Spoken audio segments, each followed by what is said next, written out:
안녕하십니까. 국민의힘 국회의원 안상훈입니다.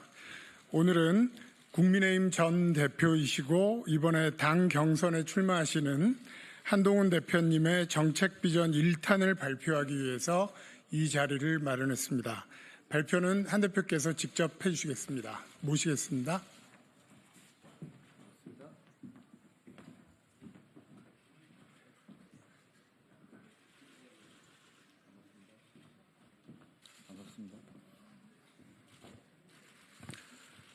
안녕하십니까. 국민의힘 한동훈입니다. 그동안 보수정권, 보수정당에서 중산층을 핵심 정책이나 핵심 슬로건으로 내건 적은 별로 없었습니다. 하지만 선진국이 된 대한민국, 즉 우리는 중산층을 더욱 키워야 합니다. 이재명 민주당의 포퓰리즘 정책처럼 가짜 경제로 돈만 퍼준다고 약속해서는 안 됩니다. 그래서 저는 성장하는 중산층의 시대를 핵심 공약으로 제시합니다. 중산층은 스스로를 중산층이라고 느낄 수 있어야 하고, 서민층은 의지와 노력만 있다면 중산층으로 도약할 수 있어야 합니다. 그러나 우리 현실은 그렇지 못합니다. OECD 기준으로 우리 중산층은 이미 61%가 넘습니다. 하지만 자기 스스로를 중산층이라고 생각하는 국민들은 40%가 되지 않습니다. 또한 중산층의 70%는 더 나은 삶으로의 길이 막혀 있다고 절망하고 계십니다. 저는 이 문제를 풀겠습니다. 성장하는 중산층을 국가 비전의 중심에 두고 단계별로 우리가 해나갈 일들을 구체적으로 해나간다면 반드시 해낼 수 있는 과제라고 생각합니다. 중산층을 두텁게 만들기 위해서는 다음 4가지 전략이 필요합니다. 첫째, 국민의 소득을 높이는 성장. 둘째, 소득을 갉아먹는 과도한 세금에 대한 조정. 셋째, 의료, 교육, 돌봄, 주거 등 필수 비용에 대한 복지의 강화. 넷째, 에너지 등 물가 안정을 통한 실소득의 증대입니다. 오늘 저는 성장하는 중산층의 시대를 만들기 위해서 성장과 조세, 복지, 물가에 대한 비전을 제시하고자 합니다. 먼저 성장입니다. 저는 출마 선언에서 미래 성장의 2개년 계획을 수립하고 실천하겠다고 약속드렸습니다. 경제의 워룸을 만들어서 대통령이 과거 박정희 대통령과 같은 강한 경제적 리더십을 발휘해야 한다는 말씀도 드렸습니다. 성장은 현재 세대에게는 실용이고 미래 세대에게는 생존입니다. 성장에 대한 진지한 담론이 빠진 경제는 가짜 경제입니다. 결국 미래 세대를 저버리고 마는 것입니다. 저는 유능한 보수를 다시 세우겠습니다. 진짜 경제, 이기는 경제로 미래를 설계하겠습니다.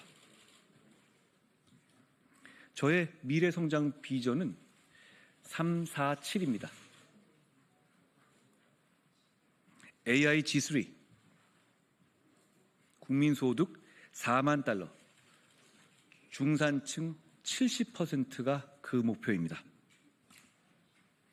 AI 혁명이 막 시작된 지금 3대 AI 강국으로 도약하겠다는 목표는 우리가 미래에 살아남기 위한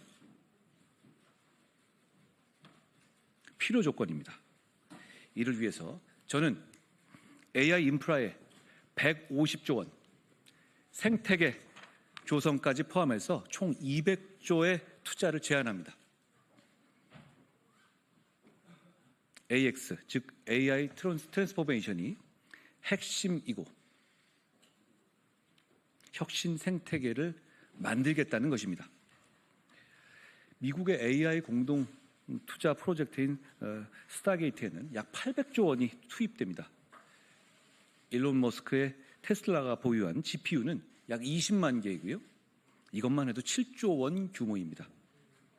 우리가 AI G3를 목표로 한다면 데이터 센터, 컴퓨팅 하드웨어, 반도체 등의 5년간 150조 투자는 결코 과한 수준이 아닙니다. 정부는 수익률을 일부 희생하고 민간이 감당하기 어려운 산업 성장 자금을 투입하는 역할을 맡아야 합니다. 민관 합동 펀드, 매칭 자금의 확보, 선제적인 금융 지원 정책을 통해서 시장을 이끌겠습니다. AI 인프라 위에 혁신의 생태계를 세워야 합니다. 의료 AI, 로보틱스, 국방 AI, 드론, 자율주행 등 실제로 응용 분야 AI 플러스 X입니다. 응용 분야에 전략적으로 투자하겠습니다. 우리 국민의 높은 디지털 리터러시는 우리의 자산입니다. 저는 한국의 팔란티어가 반드시 탄생할 수 있도록 하겠습니다.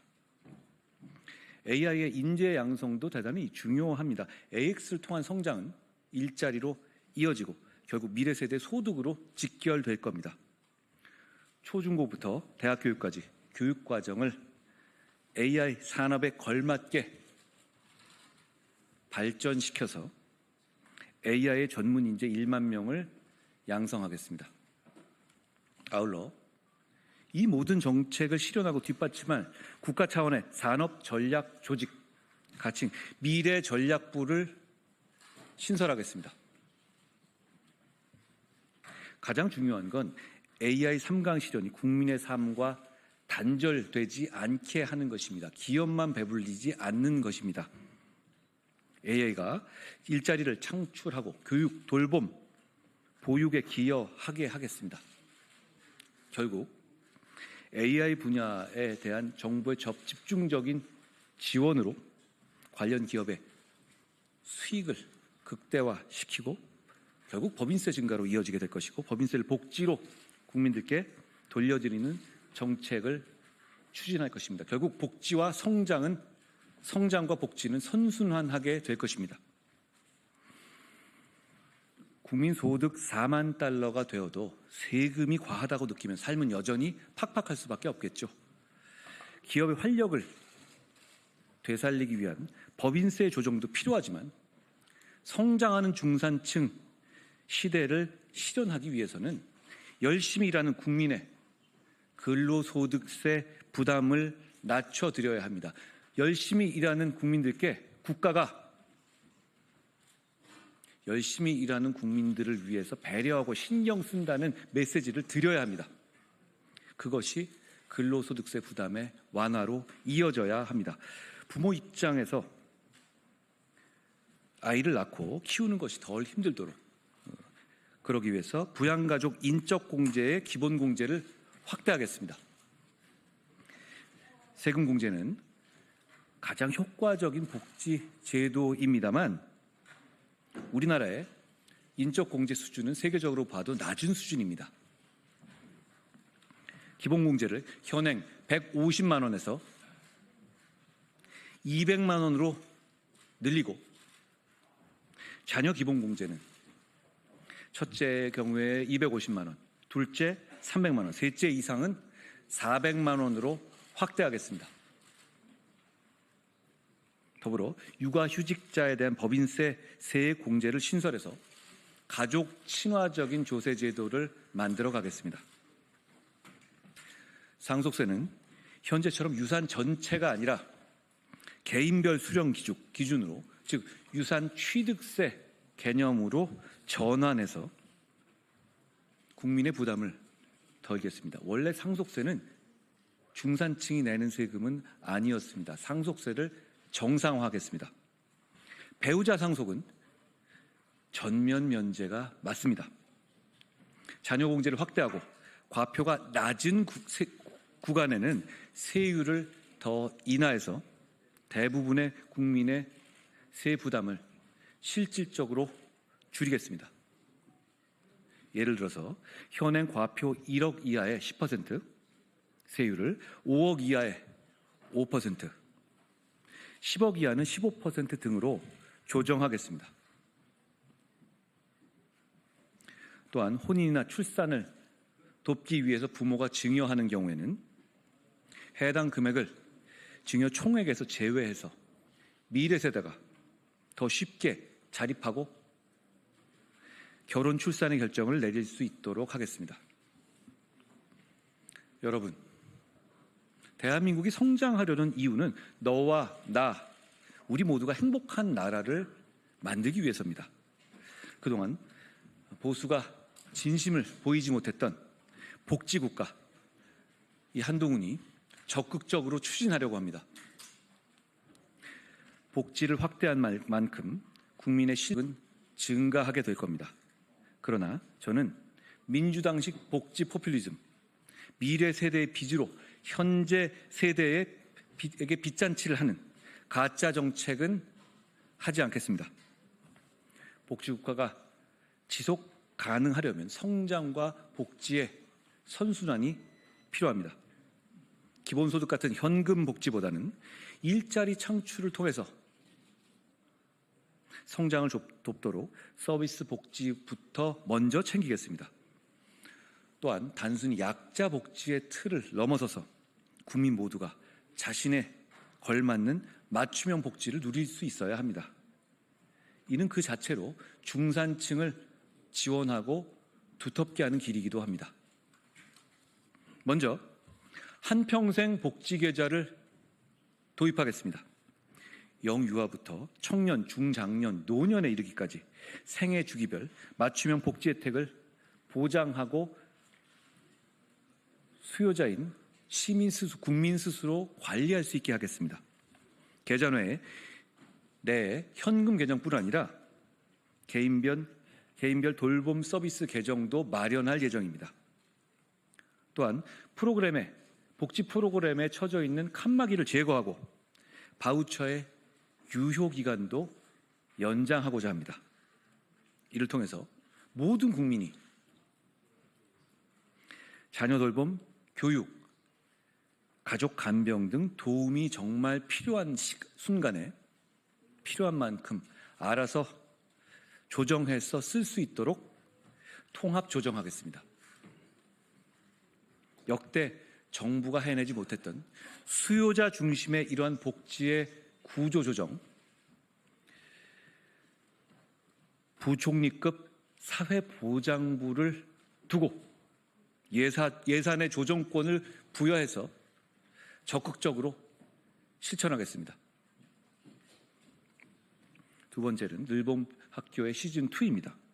현재 초등학교 학생들의 돌봄은 수요에 비해서 턱없이 부족합니다. 경력 단절의 이유가 되고 있기도 하죠.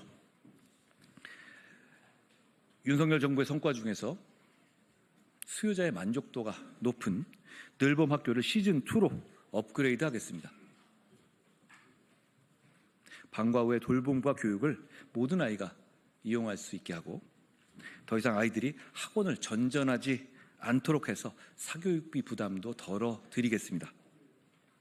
아침 식사와 방학 중 점심도 제공해서 부모님의 걱정을 덜어드리겠습니다. 세 번째는 가족 돌봄권의 보장입니다. 가족 돌봄 보험을 신설해서 일하는 부모의 육아휴직을 실질적으로 보장하겠습니다. 고령, 질병, 사고 등으로 간병이 필요한 가족이 있는 경우에는 모든 일하는 국민에게 간병 유급, 간병 가족 휴가를 제공하겠습니다. 네 번째는 100세까지 사시던 곳에서 편안하고 행복하게 노후를 보내실 수 있는 AIP, Aging in Place를 구현하겠습니다. 지금은 저소득 어르신들에게만 제공되던 주거 돌봄 서비스를 중산층 이상 필요한 모든 고령 국민에게 확대하겠습니다. 활력 100세를 위한 건강저축제를 도입하고 건강장수 인프라를 구축하겠습니다. 배리어 프리 주택 개보수 등 통합적인 노인 주거 지원, 지역사회 의료 돌봄 통합 서비스의 확대도 함께 추진하겠습니다. 국민 생활의 안정은 결국 물가에서 나옵니다. 물가 이기는 나라가 없습니다. 물가 반드시 잡겠습니다. 물가가 불안하면 삶이 불안해지고 에너지와 식료품의 가격은 생활의 가장 기본적인 기반을 흔듭니다. 이번 겨울에 전기료, 가스비가 올라서 고생하신 분들도 많으실 겁니다. 단기적으로는 규제를 활용해서 급등을 막았지만 가격의 정상화는 막지 못했습니다. 그 결과 한겨울에 관리비 폭탄이라는 말이 나올 정도였죠. 3년 사이 전기가스 요금은 40% 넘게 상승했고 한전의 부채는 이미 200조 원을 넘어섰습니다. 더 이상 요금을 인위적으로 누르는 방식만으로는 유지되기가 어렵습니다. 에너지 인플레이션에서 해방될 근본적인 정책이 필요합니다. 대전환, 즉 AX 시대에 안정적인 에너지 공급은 핵심 중에 핵심입니다. 오픈 AI의 샘 올트먼도 대한민국의 강점으로 에너지를 꼽은 바 있었죠. 기후 위기로 탄소 중립이 필요한 지금 대한민국이 원전 강국이란 사실은 정말 다행스럽습니다. 안전하고 저렴한 전력 원인 원전을 새로 건설하고 기존 원전은 계속 운전해야 합니다.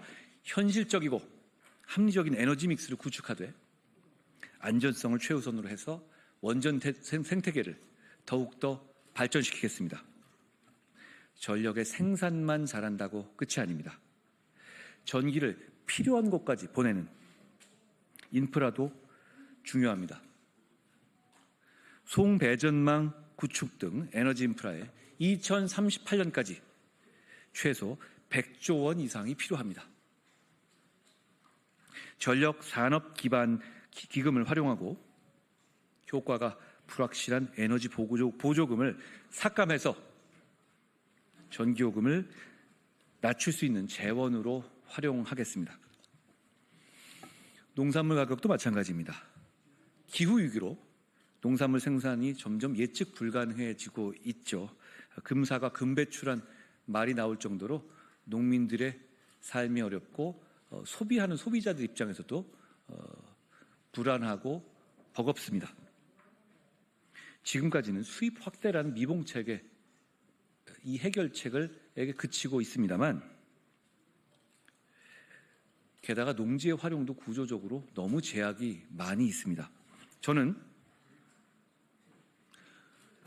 농지의 매매 규제를 완화해서 고령 농업인의 재산권을 보장하고 지역과 첨단 스마트 농업이 공존할 수 있도록 유도하겠습니다. 대규모 스마트팜이 농촌에 들어오면 기후와 농촌의 고령화 문제를 동시에 해결할 수 있습니다. 이렇게 안정적인 농산물 생산은 물가를 안정시키고 우리의 실소득을 늘려서 생활 안전을 담보할 것입니다. 물가를 안정시키는 것이 중산층을 살리는 길이고 대한민국의 경제 안보를 지키는 길입니다. 성장하는 중산층 정책은 가족적이고 따뜻하면서도 안정적으로 혁신할 수 있는 대한민국을 만들 겁니다. 저 한동훈의 보수는 실용적이고 혁신적인 자세로 문제를 반드시 하나하나 풀어가겠습니다. 그 출발점이 바로 중산층의 복원이고 강화입니다. 이는 곧 경제 안보, 사회적 가치, 혁신 경제로 확장되어 나갈 겁니다. 이렇게 중산층이 커지게 되면 자연스럽게 정치적인 중간층, 정치적인 중도층의 영역도 넓어질 겁니다. 지금 잔인한 싸움이 계속되고 있는 양 끝에 스펙트럼만 진해지는 지금의 정치 상황에서 중산층을 강화해서 중도층을 넓히고 중도층의 목소리를 낼 수 있는 공간을 내주는 것은 정치적으로 위기를 극복하는 데 있어서도 큰 역할을 할 것이라고 확신합니다. 중도와 중용의 가치를 중시하는 성장하는 중산층의 시대를 반드시 열겠습니다. 정치인이 된 후에 저는 정책 준비에 진심으로 매달렸습니다. 그동안 수많은 전문가들과 함께 만들었던 준비했던 정책과 비전 꾸러미의 일부를 오늘 여러분들께 간략하게 소개해 드렸습니다. 이제 남은 기간 동안에는 저희가 준비한 성장하는 중산층의 시대를 만들기 위한 핵심 정책들을, 구체적인 정책들을 여러분들께 제가 하나하나 구체적으로 배달해 드리겠습니다. 저는 이번 선거가 전쟁이라고 말씀드렸습니다. 전쟁 같은 선거 이후에 정치를 하고 그 정치를 통해서 성장하는 중산층의 시대, 성장하는 중산층의 미래를 반드시 만들어가겠다는 약속을 드립니다. 고맙습니다.